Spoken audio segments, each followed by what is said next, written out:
श्री सच्चिदानंद सद्गुरु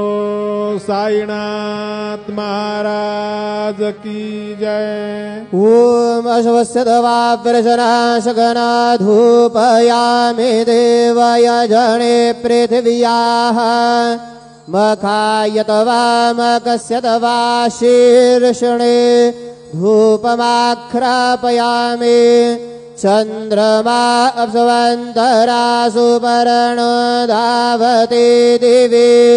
रयिं पिशङ्गं बहुलं पुरुषबृहग्गु हरिरेति कण्क्रदत् दीपं दर्शयामि दीपानान्तरेण महानैवेद्यं निवेदयामि।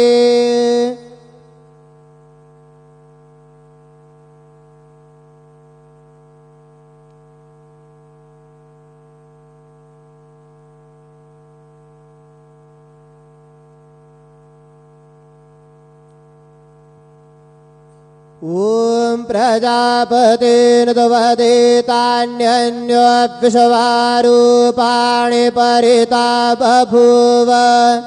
जत्कामास्ते धूमस्तन्नो अस्तु यज्ञया मपतयोरयेणाम् चतुष्कोणमण्डलं कृत्वा तदुपरि नैवेद्यपात्रं निधाय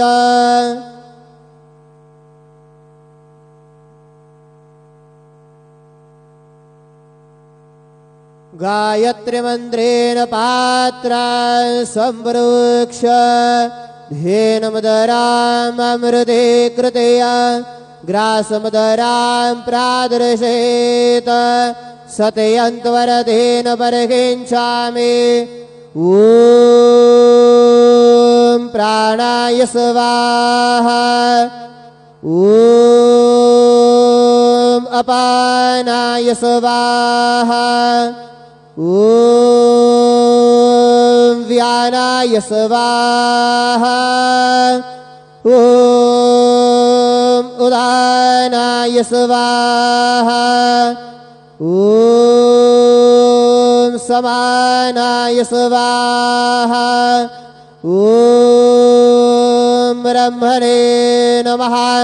मध्ये पाणियं समर्पयामि पुनर्नैवेद्यं निवेदयामि। ॐ प्राणाय स्वाहा ॐ अपानाय स्वाहा ॐ व्यानाय स्वाहा ॐ उदानाय स्वाहा ॐ समानाय स्वाहा ॐ ब्रह्मणे नमः। नैवेद्यं निवेदयामि हस्तप्रक्षालनं समर्पयामि मुखप्रक्षालनं समर्पयामि। सद्गुरु साईनाथ देवताभ्यो नमः। प्रार्थना पूर्वक नमस्कारं करोमि।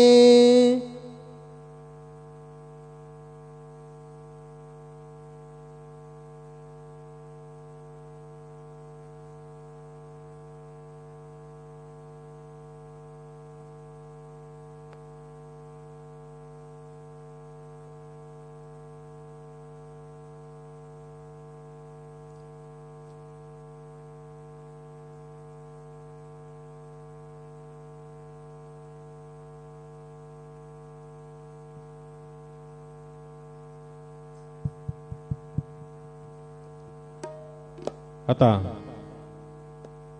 बाबांची माध्यान आरती सुरू होती। सर्वांनी एका सुरात म्हणावी। अब बाबा की माध्यान आरती शुरू हो रही है। आप सब एक सुर में गाइए। श्री सच्चिदानंद सद्गुरु साईनाथ महाराज की जय। घेऊन पंचारती करू बाबांचे आरती करो साईंचे आरती करो बाबा से आरती उठा उठा हो बांधव वाळू हार माधव साईर माधव वाळू हार माधव करोनी आस्थिर मन पाहु गंभीर हे ध्यान साईंचे हे ध्यान पाहु गंभीर हे ध्यान कृष्णनाथा दत्त साई जडो चित्त तुझे पायी चित्त बाबा पायी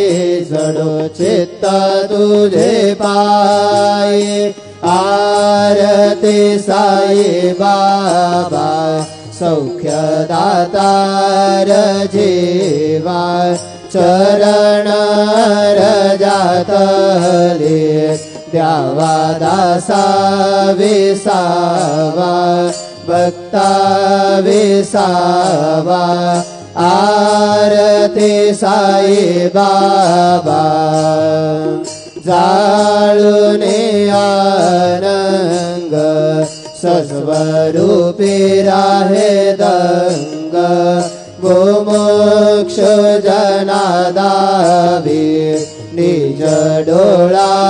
श्रीरंग डोळा श्रीरंग आरती साई बाबा जया मने जैसा भाव तया तैसानुभव गावे से दया घना ऐसे तुझे हे माव तुझे हे माव आरती साई बाबा तुमचे नाम घ्याता हरे संस्कृती व्यथा अगाध तव करणी मार्ग दाविसे अनाथा दाविसे अनाथा आरती साई बाबा कलियुगे अवतार सगुण पर ब्रह्म साचार अवतीर्ण झाला से स्वामी दत्त दिगंबर दत्त दिगंबर आरती साई बाबा 8 दिवसा गुरुवारी भक्त करी ते वारी प्रभु पद पहावया भव भय निवारी भय निवारी आरती साई बाबा माझा निज द्रव्य ठेवा तव चरण रज सेवा मागणे हेची आता तुम्हा देवाधिदेवा देवाधिदेवा आरती साई बाबा इच्छित दीन चातक निर्मल तोय निज सुख पाजावे माधवाया संबळ आपुले बाक आपुले बाक आरती साई बाबा सौख्यदातार जीवा चरण रजातले द्यावा दासा विसावा भक्ता विसावा आरती साई बाबा जय देव दत्तावधूता साई अवधूता जोडून करतव चरणी ठेवी तो माथा जय देव अवतरसी तू येता धर्माते ग्लानी नास्तिकांनाही तुला विसी निज भजनी गाविसी नाना लीला असंख्य रूपानी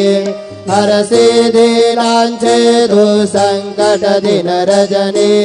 जय देव दत्ता अवधूता साई अवधूता जोडून करतव चरणी ठेवी तो माता जय देव यवन स्वरूपी ऐक्या दर्शन त्वाधिदले संशय निरसुनिया तद्वैता घालविले गोपी चंदा वंदा त्वांचे उद्धरिले मोमिन वंशी जन्मुनि लोका तारियले जय देव दत्ता अवधूता साई अवधूता जोडून करतव चरणी ठेवी तो माथा जय देव भेदन तत्वी हिंदू यवनांचा काही दावायासी झाला पुनरपि नरदेही पाहसी प्रेमाने तू हिंदू यवनाही दाविसी आत्मत्वाने व्यापक हा साई जय देव दत्ता अवधूता साई अवधूता जोडून करतव चरणी ठेवी तो माता जय देव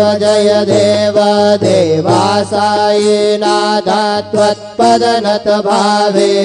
परमाया मोहित जन मोचन धनि भावे त्वत्कृपये सकलांचे संकट निरसावे देशील तरी दे त्वत्यश कृष्णाने गावे जय देव दत्ता अवधूता साई अवधूता जोडून करतव चरणी ठेवी तो माथा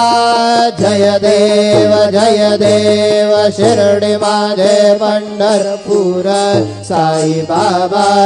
मावर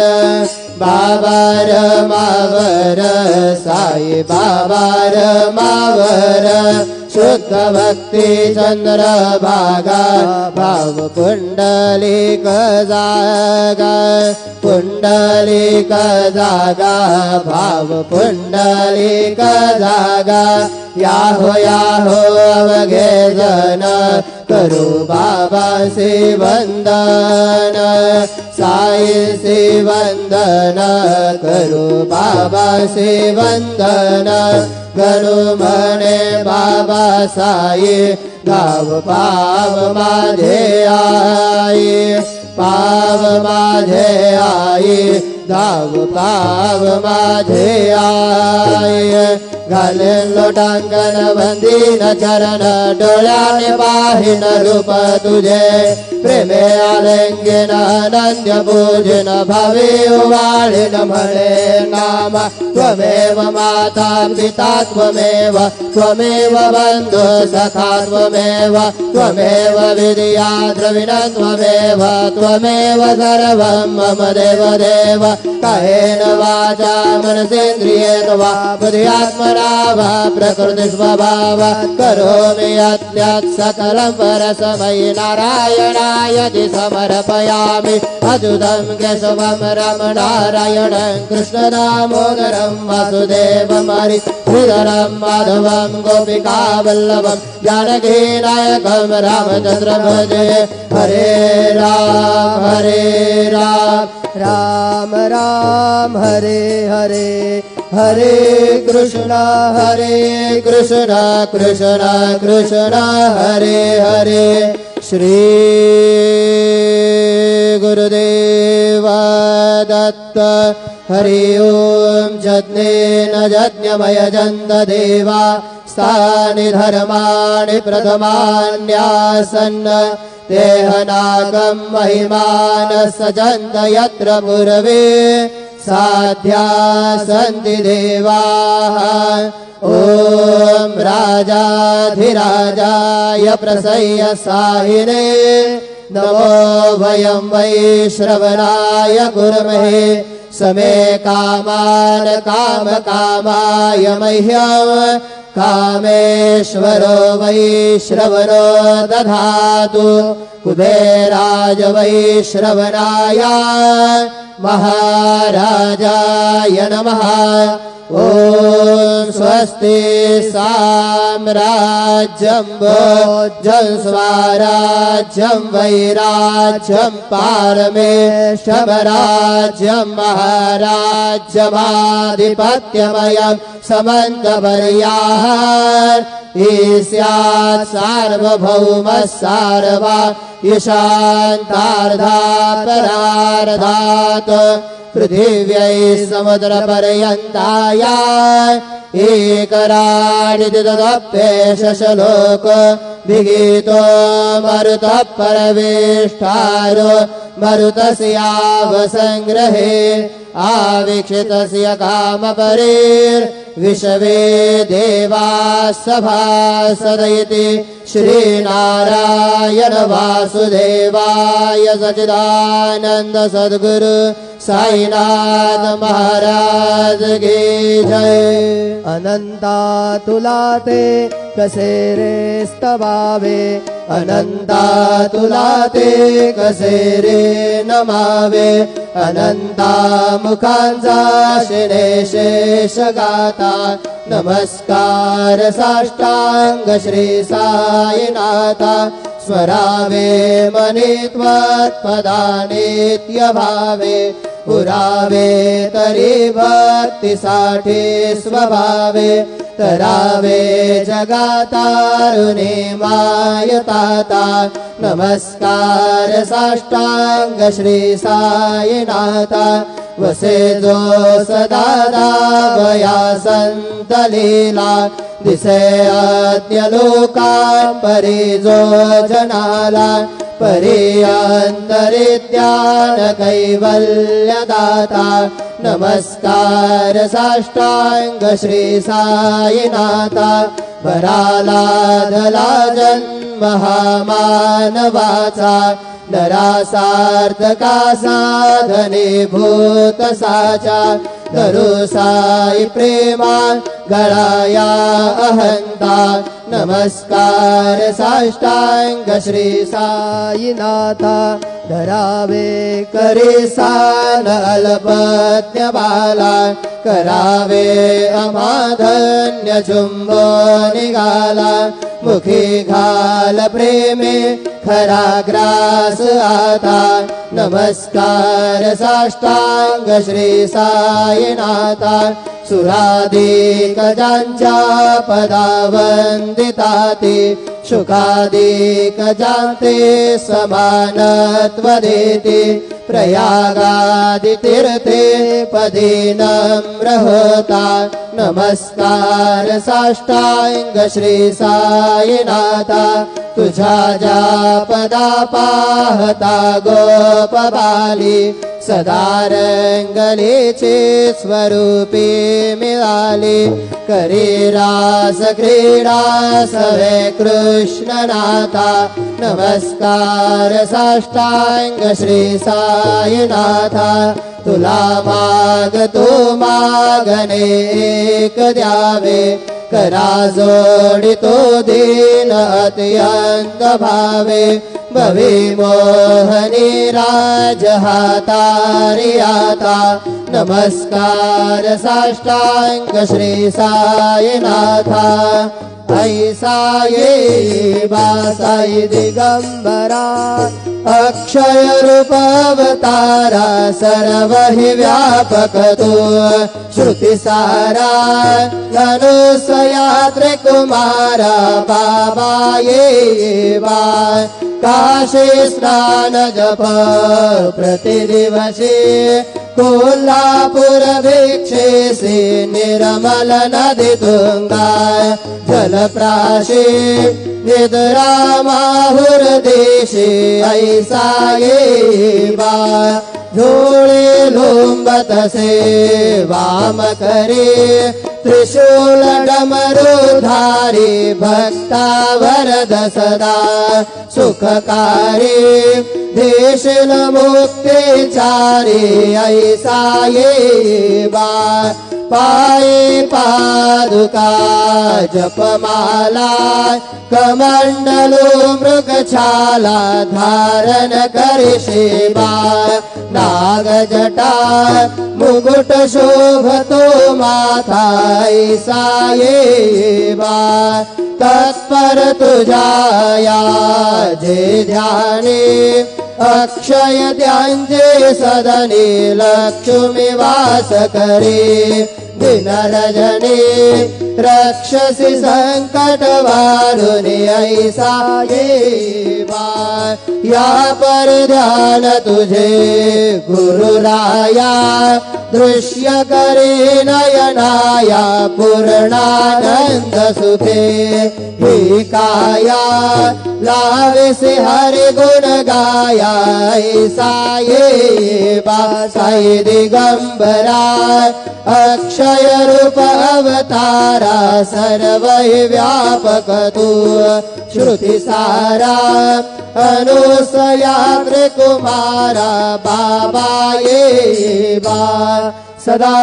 सत्स्वरूपं चिदानन्दकन्दं जगत्सम्भवस्थान संहार हेतुं स्वभक्तेच्छया मानुषं दर्शयन्तं नमामीश्वरं सद्गुरुं साईनाथं भवध्वान्तविध्वं समार्तण्डमेड्यं मनोवागतीतं मुनिर्ध्यानगम्यं जगद्व्यापकं निर्मलं निर्गुणं त्वां नमामीश्वरं सद्गुरुं साईनाथं भवाम्भोधिमग्नार्दितानां जनानां स्वपादाश्रितानां स्वभक्ति प्रियाणां समुद्धारणार्थं कलौ सम्भवन्तं नमामीश्वरं सद्गुरुं साईनाथं सदा निम्बवृक्षस्य मूलाधिवासात् सुधास्राविणन्तिक्तमप्यप्रियन्तं तरुङ्कल्पवृक्षाधिकं साधयन्तं नमामीश्वरं सद्गुरुं साईनाथं सदा कल्पवृक्षस्य तस्याधिमूले भवद्भाववद्या सपर्यादिसेवा दृढाङ्कुर्वतां मुक्तिप्रदन्तं नमामीश्वरं सद्गुरुं साईनाथम् अनेकाश्रुतातर्क्यलीला विलासये समाविष्कृतेशान भास्वत्प्रभावम् अहं भावहीनं प्रसन्नात्मभावं नमामीश्वरं सद्गुरुं साईनाथं सदां विश्रमाराममेवाभिरामं सदा सज्जनैः संस्तुतं सन्नमद्भिः जनामोदतं भक्तभद्रप्रदन्तं नमामीश्वरं सद्गुरुं साईनाथं अजन्माद्यमेकं परब्रह्म साक्षात् स्वयं सम्भवं राममेवावतीर्णम् भवद्दर्शनार्थं पुनीता प्रभोऽहं नमामीश्वरं सद्गुरुं साईनाथं श्री साईश कृपानिधिखिलनृणां सर्वार्थसिद्धिप्रद युष्मत्पादरज प्रभावमतुलं दातापि वक्ता क्षमः सद्भक्त्या शरणं कृताञ्जलिपुट सम्प्रार्थितोऽस्मि प्रभो श्रीमत्साई परेश पादकमला नान्यत् शरण्यं मम साई रूपधर राघवोत्तम भक्त काम विबुधध्रुवं प्रभु माययोपहत चित्त शुद्धये चिन्तयाम्यहमर्निशं मुदा शरत्सुधाशुं प्रतिमं प्रकाशं कृपापात्रं तव सायिनाथ त्वदीयपादाब्जसमाश्रितानां स्वच्छाययातापमपाकरोतु उपासनादेवत सायिनाथ स्तवैर्मयोपासनिनास्तु तस्व रमेन्मनोन्मे तव पादयुग्मे भृङ्गो यताब्जे मकरन्दलुब्धः अनेक जन्मार्जित पाप संशयो भवेद्भवदपाद सरोज दर्शनात् क्षमस्व सर्वान् पराध्य पुञ्जकान् प्रसीद साई सद्गुरु दयानिधे श्री साईनाथ चरणामृतपूत चित्ता सदपाद सेवनरता सततं च भक्त्या संसारजन्य दुरितोद्धवनिर्गतास्ते कैवल्यधाम परमं समवाप्नुवन्ति स्तोत्रमेतत्पठेद् भक्त्या यो नरस्तं मनः सदा सद्गुरु साईनाथस्य कृपापात्रं भवेत् ध्रुवम् करचरणकृतं वा कायजं कर्मजं वा श्रवणनयनजं वा मानसं वा परार्धं विदितमविदितं वा सर्वमेतत्क्षमस्व जय जय करुणाब्धे श्री प्रभु साईनाथ श्री सच्चिदानंद सद्गुरु साईनाथ महाराज की जय।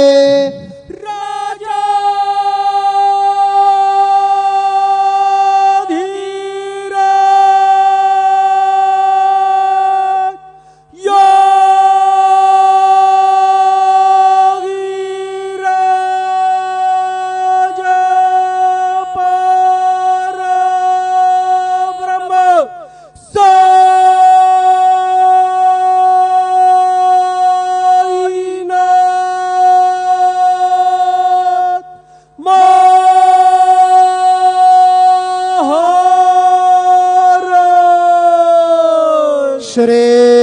सच्चिदानंद सद्गुरु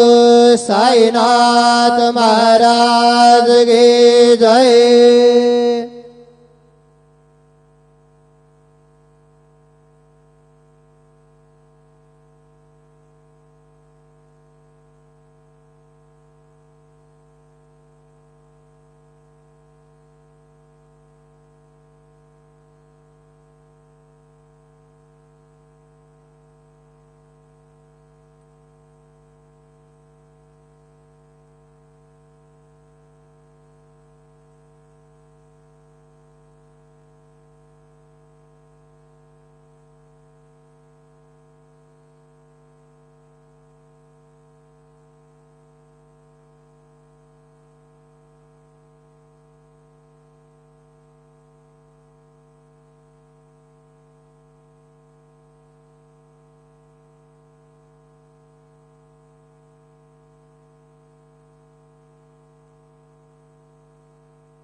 ओम साईराम.